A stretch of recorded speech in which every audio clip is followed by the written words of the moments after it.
سنت کیا ہے، قرآن کہتا کیا ہے، قرآن چاہتا کیا ہے، اللہ اس امت سے چاہتے کیا ہے، زندگی کیسے گزارنی، کیا کرنا ہے، وہ کون بتلائے گا؟ وہ اللہ کے نبی بتلائیں گے۔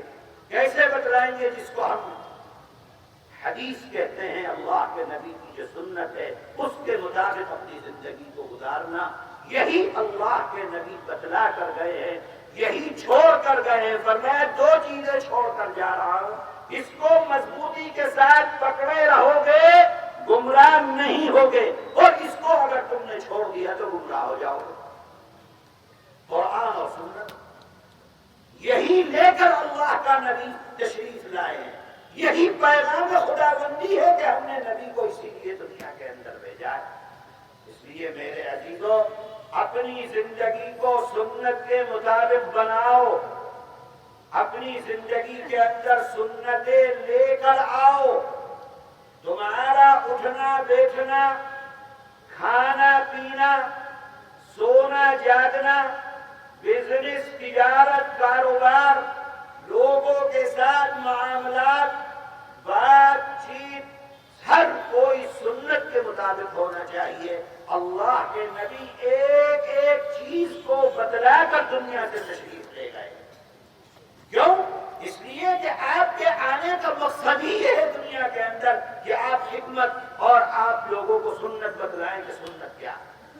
یہی وجہ ہے کہ مسجد میں داخل کیسے ہوتے ہیں وہ بھی آپ نے بتلایا، باہر کیسے نکلتے ہیں وہ بھی آپ نے بتلایا، بیت الخلا میں داخل ہوتے کیسے وہ بھی دعا آپ نے بتلائی، واپس کیسے آتے وہ بھی آپ نے بتلایا، استنجا کرنے کا طریقہ آپ نے بتلایا، غسل کرنے کا طریقہ آپ نے بتلایا، وضو کرنے کا طریقہ آپ نے بتلایا، رات کو سونے کا طریقہ آپ نے بتلایا، بستر پر جا کر کیا کرنا ہے وہ آپ نے بتلایا، کس کروٹ تم کو سونا ہے وہ اللہ کے نبی نے فرمایا، صبح کو اٹھ کر کیا کرنا ہے وہ آپ۔ کوئی زندگی کا ایک شعبہ ایسا نہیں ہے، کوئی قدم ایسا نہیں ہے کہ اس دنیا میں انسان اس قدم کو اٹھاتا ہو، رات و دن کوئی کاج ایسا نہیں ہے جو کاج انسان کرتا ہو اور اللہ کے نبی نے نہ بتلایا ہو کہ اس میں سنت کیا۔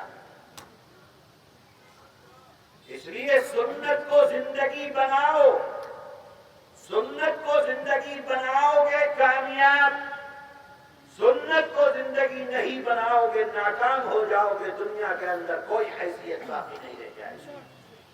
اے میرے عزیزو، مدرسوں کے اندر پڑھنے والے میرے طلبہ، بہت بڑا اعزاز ہے کہ اللہ نے آپ کو اس دین کے لیے منتخب کر لیا ہے، جو دین اور شریعت نبی کریم علیہ السلام دنیا کے اندر تشریف لے کر آئے، یہی چیز دے کر گئے ہیں، یہی بتلا کر گئے ہیں، یہی چھوڑ کر گئے ہیں۔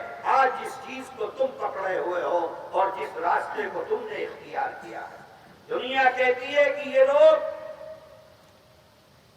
دنیا کہتی ہے کہ یہ کس راستے پر لگ گئے، 1400 سال پہلے کی باتیں کرتے ہیں، 1400 سال پہلے کی کتاب پڑھتے ہیں، 1400 سال پہلے کی اس دنیا کے اندر وہ آج کے زمانے میں یہ لوگ بات کرتے ہیں، یہ کیسے ترقی کریں گے۔ ہم دنیا والوں کی اس سوچ کے اوپر لعنت بھیجتے ہیں۔ اللہ کے نبی جو دین اور شریعت لے کر آئے ہیں، جس پر ہم اور آپ چل رہے ہیں، یاد رکھنا کہ اسی کے اندر کامیابی ہے۔ میں کہتا ہوں دنیا کا وجود تمہارے وجود سے ہے، تم دنیا کے وجود کے ساتھ وابستہ نہیں ہو۔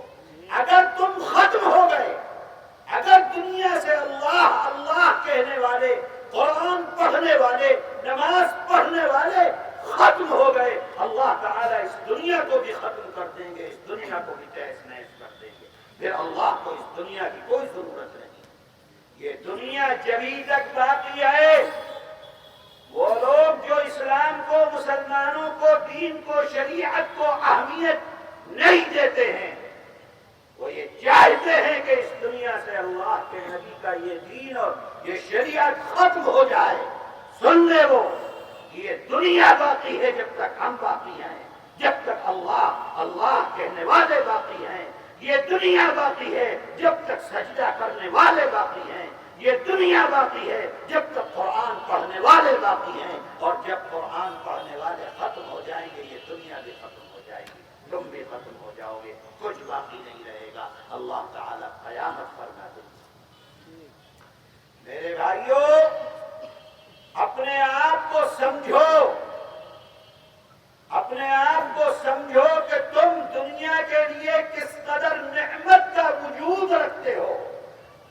دنیا کے لیے نعمت ہے یہ لوگ جو قرآن کو اپنے سینے سے لگائے ہوئے ہیں، جو قرآن کریم کو پڑھ رہے ہیں اور قرآن کریم کو پڑھا رہے ہیں۔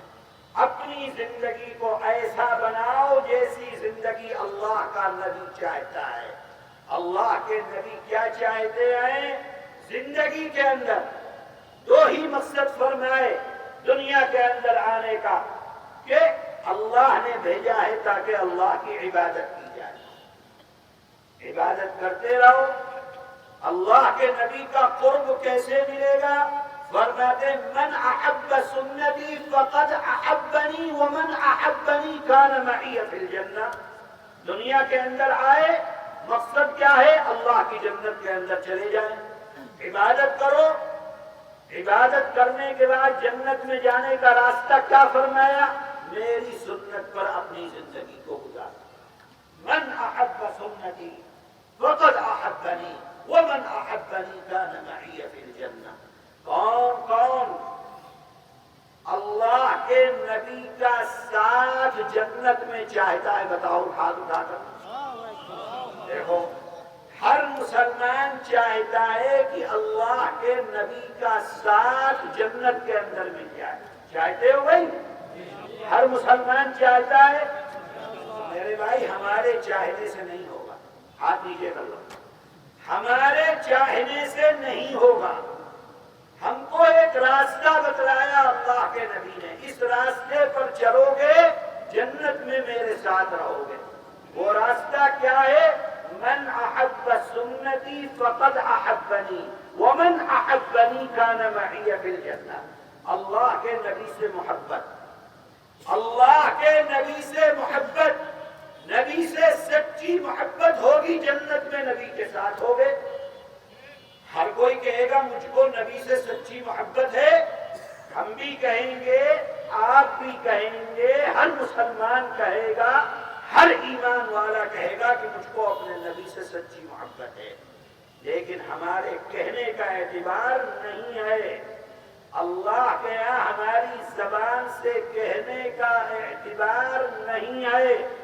پھر کیا اعتبار ہے؟ اگر نبی سے سچی محبت ہوگی تو نبی کی سنت سے محبت ہوگی، نبی کے راستے سے محبت ہوگی، نبی کے طریقے سے محبت ہوگی، نبی کی شریعت سے محبت ہوگی۔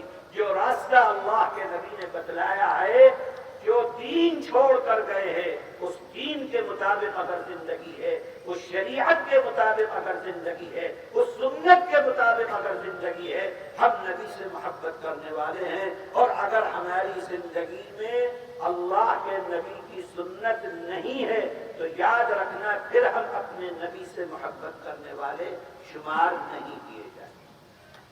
اس لیے سنت کے مطابق زندگی بناؤ، سنت کے مطابق زندہ رہو، جو کرو، جو کام کرو دنیا کے اندر یہ دیکھو کہ اس کے اندر سنت کیا ہے۔ اللہ کے نبی نے کبھی جھوٹ بولا ہے زندگی میں؟ بتائے کوئی آدمی کھڑا ہو کر کہ اللہ کے نبی نے کبھی زندگی کے اندر جھوٹ بولا؟ نہیں بولا۔ تو نبی کی سنت یہ ہے کہ کبھی زندگی کے اندر جھوٹ مت بولو، یہ نبی کی سنت ہے۔ اگر تم جھوٹ بولتے ہو تو نبی کی سنت کے مطابق پھر تمہاری زندگی نہیں ہے۔ اللہ کے نبی کی سنت، من احب سنتی فقد احبنی ومن احبنی کان معی فی الجنہ، میری سنت سے محبت۔ اگر نبی کی سنت پر چلنا چاہتے ہو، فیصلہ کرو کہ آج کے بعد کبھی زندگی کے اندر جھوٹ نہیں بولے انشاءاللہ۔ اگر ہم نے کبھی جھوٹ نہیں بولا، نقصان ہوتا ہے، دنیا کا نقصان ہوتا ہے، ہونے دو۔ آدمی جھوٹ کیوں بولتا ہے؟ نقصان سے بچنے کے لیے۔ نقصان ہوتا ہے، ہو جائے۔ کتنے کا ہوگا؟ 10,000، 20,000، 50,000، لاکھ، 2 لاکھ، 10 لاکھ، 20 لاکھ، اتنا ہی نقصان ہوگا، اس سے زیادہ کیا ہونے والا؟ اگر سچ بول دیا، دنیا کا نقصان اٹھا لیا، سچ بولا، سنت سمجھ کر سچ بولا، اللہ کے نبی کے ساتھ کل قیامت میں، کل جنت کے اندر وہ انسان رہے گا۔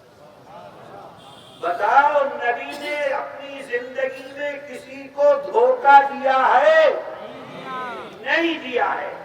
اگر تم دھوکہ دیتے ہو، نبی کی سنت کے مطابق تمہاری زندگی نہیں ہے۔ آج ہم نے یہ سمجھ لیا سنت صرف یہ کہ ہم نے داڑھی رکھ لی تو ہم سنت کے مطابق ہو گئے، ہم نے سر پر ٹوپی پہن لی، ہم سنت کے مطابق ہماری زندگی ہے، ہم نے کرتا پاجامہ پہن لیا، سنت کے مطابق ہماری زندگی ہے۔ میرے بھائی، یہی سنت نہیں ہے۔ اللہ کے نبی کی زندگی کا ہر پہلو اللہ کے نبی کی سنت ہے۔ کیا کیا ہے، کیسے زندگی گزاری ہے، کیسے بات کی ہے، کیسے لوگوں کے ساتھ معاملات کیے ہیں۔ اگر آپ نے کسی سے وعدہ کر لیا، بتاؤ کبھی اللہ کے نبی نے وعدہ خلافی کی ہے؟ نہیں کی ہے۔ اور آج کا مسلمان صبح سے شام تک 50 وعدے کرتا ہے، 50 وعدے توڑتا ہے۔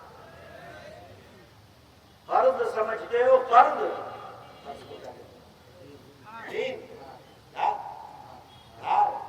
کسی سے دھار لے لو، 2 دن کے بعد واپس کر دوں گا، 2 دن کیا 2 سال گزر جاتے ہیں۔ جس سے لیا ہے مانگتے مانگتے تنگ آ کر مانگنا چھوڑ دیتا ہے۔ جس سے لیا ہے تم اس کا فون اٹھانا چھوڑ دیتے ہو، اس سے ملنا چھوڑ دیتے ہو۔ یہ سنت نہیں ہے۔ یہ کرو گے تو نبی کا ساتھ جنت میں ملنے والا نہیں ہے۔ نبی کریم علیہ السلام کی سنت سے محبت ہوگی تو ہی سمجھا جائے گا کہ تم کو نبی سے محبت ہے۔ سنت کے مطابق زندگی، سنت کا مطلب صرف داڑھی نہیں ہے، جو بھی زندگی گزار رہے ہو، اللہ کے نبی کبھی زندگی میں اپنی نہ کسی کو دھوکہ دیا ہے، نہ کبھی آپ نے جھوٹ بولا ہے، نہ کبھی آپ نے وعدہ خلافی کی ہے، نہ کبھی آپ نے کسی کو تکلیف پہنچائی ہے، نہ اللہ کے نبی نے کبھی اپنی زبان سے کسی کو گالی دی ہے۔ مسلمان بات کرتا، دیکھو ذرا سی آپس میں جھگڑا ہو تو گالیاں ایسی زبان سے نکلتی ہیں کہ فرشتے بھی سن کر شرما جاتے ہیں۔ یہ لکھنے والے فرشتے بھی سوچتے ہیں کہ کیا کہہ رہا ہے، کیا لکھنا ہے اس کا۔ میرے بھائی، یہ ہنسنے کی بات نہیں ہے۔ اللہ کے نبی کی سنت آدمی سمجھتا ہے کوئی بہت آسان چیز ہے کہ ہم سنت کے مطابق زندگی گزار لیں گے۔ سنت کے مطابق زندگی گزارنا، شریعت پر زندگی گزارنا، ہر پہلو سنت کے مطابق ہو، اٹھنا بیٹھنا سنت کے مطابق ہو، کھانا پینا سنت کے مطابق ہو، معاملات سنت کے مطابق ہو، ماں باپ کا حق سنت کے مطابق ہو، بیویوں کا حق سنت کے مطابق ہو، اولاد کا حق سنت کے مطابق ہو، پڑوسی کا حق سنت کے مطابق۔ کہاں مسلمان کر رہا ہے؟ نہیں کرو گے تو اللہ کے نبی کا قرب جنت کے اندر پھر ملنے والا نہیں ہے میرے بھائی۔ اس لیے اپنی زندگی کو دیکھنا چاہیے، سنت کے مطابق اپنی زندگی کو بنانا چاہیے۔ جلسہ سیرت النبی صرف سننے کے لیے نہیں ہے، بلکہ سن کر عمل کرنے کے لیے۔ اور جو عمل نہیں کرے گا سننے کے بعد، اللہ تعالیٰ فرماتا ہے وَمَنْ أَعْرَضَ عَنْ ذِكْرِي فَإِنَّ لَهُ مَعِيشَةً ضَنْكًا، ونحشره يوم القيامة أعمى قال رب لم حشرتني أعمى وقد كنت بصيرا قال كذلك أتتك آياتنا فنسيتها وكذلك اليوم تنسى. جس کے سامنے قرآن و حدیث پیش کیا گیا، ومن اعرض عن ذکری، پھر اس نے اللہ کے کلام سے اعراض کیا. اعراض کا مطلب ادھر سے سنتا ہے اور اس کان سے نکال کر باہر پھینک دیتا ہے. سنتا ہے پھر عمل نہیں کرتا ہے، سنتا ہے عمل نہیں کرتا ہے، سنتا ہے اٹھ کر چلا جاتا ہے. تو قرآن کہتا ہے فَإِنَّ لَهُ مَعِيشَةً ضَنْكَ، ہم اس کی زندگی سے اللہ کہتا ہے چین اور سکون کو نکال کر باہر پھینک دیں. اب اس کی زندگی میں، اس کے گھر میں، اس کی اولادوں میں چین اور سکون نہیں رہے گا. جس کے سامنے قرآن پڑھا جائے، حدیثیں پڑھی جائیں، اللہ کے نبی کی باتیں کی جائیں، وہ سنے اور سننے کے بعد اس پر عمل نہ کرے. فَإِنَّ لَهُ مَعِيشَةً ضَنْكَ، اللہ کہتے ہیں ہم اس کی زندگی سے چین اور سکون نکال دیں. وَنَحْشُرُهُ يَوْمَ الْقِيَامَةِ أَعْمَى، دنیا کے اندر دیکھنے والا ہے لیکن کل قیامت کے دن اٹھے گا تو اندھا، نابینا. اللہ تعالیٰ اس کو بینائی سے دیکھنے سے محروم کر کے کل قیامت کے دن اٹھائیں گے. وَنَحْشُرُهُ يَوْمَ الْقِيَامَةِ أَعْمَى قَالَ رَبِّ لِمَ حَشَرْتَنِي أَعْمَى وَقَدْ كُنْتُ بَصِيرًا. وہ کہے گا اے اللہ، آج قیامت کے دن آپ نے مجھ کو اندھا بنا کر کیوں اٹھایا، جبکہ میں دنیا کے اندر تو دیکھنے والا تھا، میری آنکھیں تھیں. آج آپ نے قیامت کے دن اندھا بنا دیا، کیوں آپ نے اندھا بنایا؟ اللہ فرمائیں گے كَذَلِكَ أَتَتْكَ آيَاتُنَا فَنَسِيتَهَا وَكَذَلِكَ الْيَوْمَ تُنسَى. تیرے سامنے بھی دنیا میں ہماری آیتیں پیش کی جاتی تھی، ہمارا قرآن پیش کیا جاتا تھا، ہمارے نبی کی باتیں پیش کی جاتی تھی. تو سنتا تھا اور سن کر بھلا دیتا تھا. آج ہم نے بھی تجھ کو بھلا دیا. یہ میرے عزیزوں، یہ عہد کر کے اٹھو کہ ہماری زندگی میں جو چیز کم ہے دین کی، ہم کو اس کو اپنی زندگی کے اندر لے کر آنا. یہ عہد کرو کہ نماز نہیں پڑھتے ہو تو نماز 5 وقت کی نماز پڑھو گے انشاءاللہ. جو روزہ نہیں رکھتا روزہ رکھے گا انشاءاللہ. جو زکوٰۃ نہیں دیتا اپنے مال کی زکوٰۃ دے گا پورے طریقے پر انشاءاللہ. سچ بولے گا، کبھی جھوٹ نہیں بولے گا. کسی کو